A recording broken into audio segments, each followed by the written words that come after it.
Okay, we seriously need to talk about the passport bros movement. If you haven't come across this term yet, it refers to a breed of men, mostly from the US and the UK, who roam countries in South America, Southeast Asia and Eastern Europe in search of traditional women. Why do they do that? Well, because they claim that Western women have been corrupted by have impossibly high standards and aren't feminine enough. Which translates from bro speak to I'm upset that women here no longer need me to survive and I have to try to be a decent human being in order to date or be in a relationship. Now, as someone who was born and raised in one of the countries these passport bros consider to be a fertile land full of submissive and traditional women, I certainly have lots to say on this topic. And first of all, these men are because for all their talk about the importance of traditional values, they certainly don't have any themselves. Case in point, this is the most popular passport bro on this platform who goes by the nickname of Digital Bromad. And his entire online persona is just showing off women who he pays for and presumably sleeps with while partying and enjoying a lavish lifestyle. And if you look at all the forums and pages and channels dedicated to the passport bro community, and yes, there is already plenty of them, you will find just more of the same. Sister, I can tell you right now, your bro speak translator is about as accurate as the Netflix Cleopatra documentary. Try this translation. Men in Western countries are tired of putting in 20 times more work than their grandfathers did to appease women who aren't 1/20th as worthy as their grandmothers. Damn! Let me get this straight. This queen judges all of the passport bros based on TikTok and some forums from a handful of men? You know there is a blonde joke in there, but I'm not going to stoop to that level. Let me see. She claims they delve in pietism because they date attractive women who they financially sustain. God, Karen, you are so stupid. Queen, that makes about as much sense as playing ping pong with a bowling ball. How about we put some logic into this? Considering she isn't a man and has never been through the dating hardships men have faced, her opinion is about as valid as mine would be on dating as a giraffe. These men aren't interested in finding a traditional woman, they just fetishize and stereotype women from developing countries and essentially leverage global economic inequality for their own personal gain. Which brings me to my next point. The term passport bro might be new, but this is hardly a new way of thinking.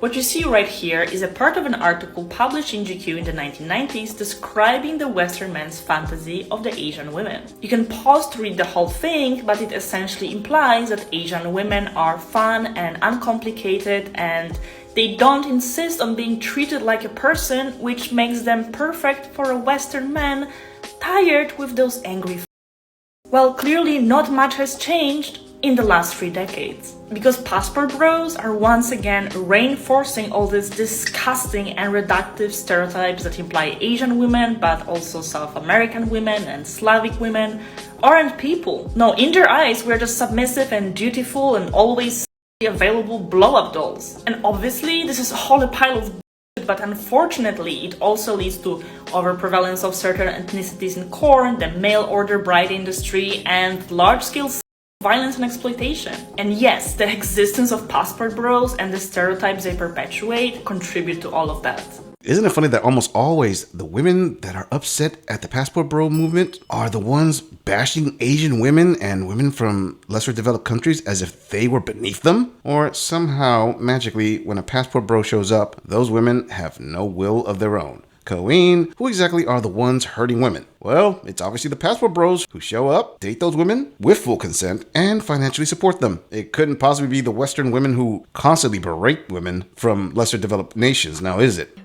Whatever. This queen may be Slavic, but I am getting the distinct feeling Western womanism has installed itself in her brain like it were the I love you computer virus. You are correct. It does not compute. Moving on. Oh no, you mean I'm not worthy of your pinky shrimp and 60 seconds of disappointment? Oh no, what will I ever do? You guys have to stop threatening us with a good time. Like, use your passport, fly away, and never come back. No one will miss you. It's not a flex to tell people, yeah, man, I flew to this impoverished country and went to the poorest village that I could find and found myself a nice young one who can barely speak English. She has the education of a first grader and she gonna make a great wife. But let me fill you in on something though, okay? Those women are going to marry you for a green card and then leave you. They gonna bounce the second they can, dude. First off, fam, I want to apologize for the OD of cringe this queen delivered in her attempt at comedy.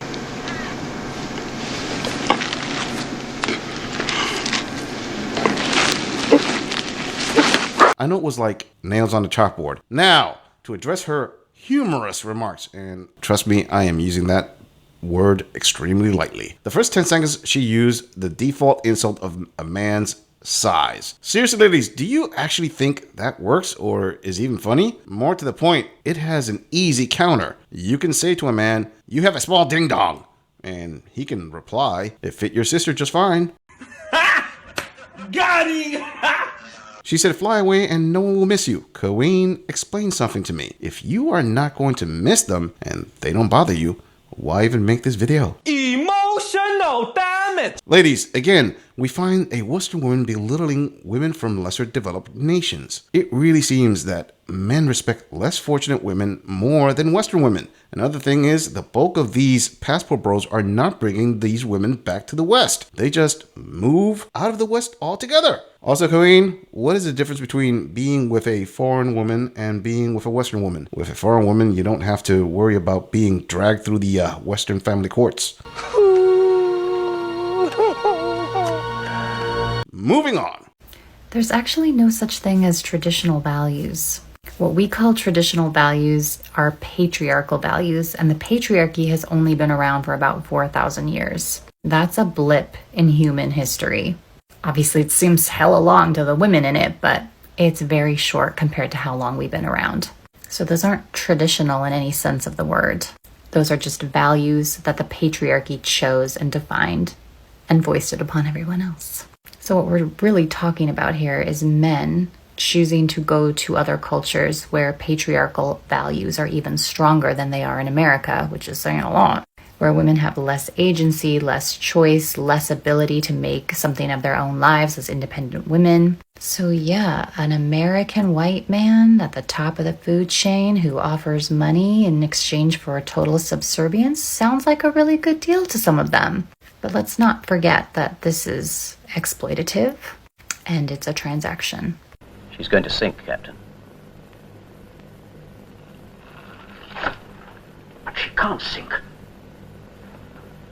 She's unsinkable. Fam, exploitative and it's a transaction? Someone please explain how both of these things don't apply in Western countries with the modern day dating dynamics. Sorry to burst her bubble, but Western men are very clear they are not loved unconditionally.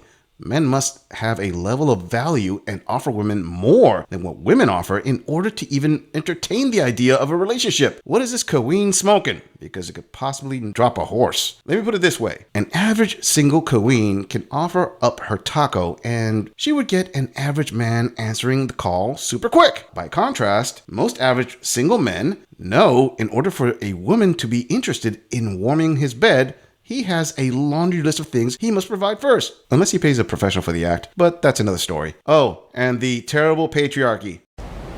You keep using that word. I don't think it means what you think it means. That builds and maintains the systems that allows her to post these videos. It's obviously so horrible. The passport bros on this app love to tell me that their overseas wives are their best friends, despite the fact that most of them don't participate in any of their wives' cultures, don't speak their wives' languages, and they conveniently ignore the alternate universe that might have existed for these women. What would they have chosen if they had more financial agency? What would they have chosen if they had the ability to pursue an independent life for themselves? Are they with you because they're your best friend and they love you so much? Or because that was simply the best option that was available to them? If they had the opportunities that American women had, guess what? You'd probably find them just as toxic as you find the rest of us. Because if there's one traditional value that we all share, it's the desire to be free, to live our lives according to what we want. Remove the systems of oppression in the world and see what happens to women. See what kind of lives they make for themselves. And guess how many of them would be rushing to get on a plane to come to another country and take care of their American husbands. And be careful once they get here. They might actually get the chance that they deserve. Don't let those passports expire, guys. The double standard is strong with this one. Let me get this straight here, Colleen. You are saying these women only choose the passport bros because they are financially of higher value? Okay, how exactly is that any different from Western women? Same, but different. But still same. Oh, this queen is equating marriage with not being free. Silly gorilla. What makes you think that marriage has anything to do with hard work, sacrifice, and dedication? I was way off. Nah, this queen, who is obviously super happy, knows all about the bondages of marriage. And not the 50 Shades type. And I need to be spanked now! As to her question of what would those women do if they had the same freedoms as Western women like her have? Well, that's easy. They would be making videos complaining about their men leaving them behind for more traditional women in other countries, like this queen did. Fatality. Flawless victory. I'm just saying, if you enjoy this audit, click on the video in the end screen for more content. If you would like to support the channel, please follow the link in the description to donate to our beer fund, or like, subscribe, and share this video on other social media platforms. If you agree or disagree with anything about this audit, please let us know in the comments. I'm going to leave this audit right here. I'll see all of you in the next episode.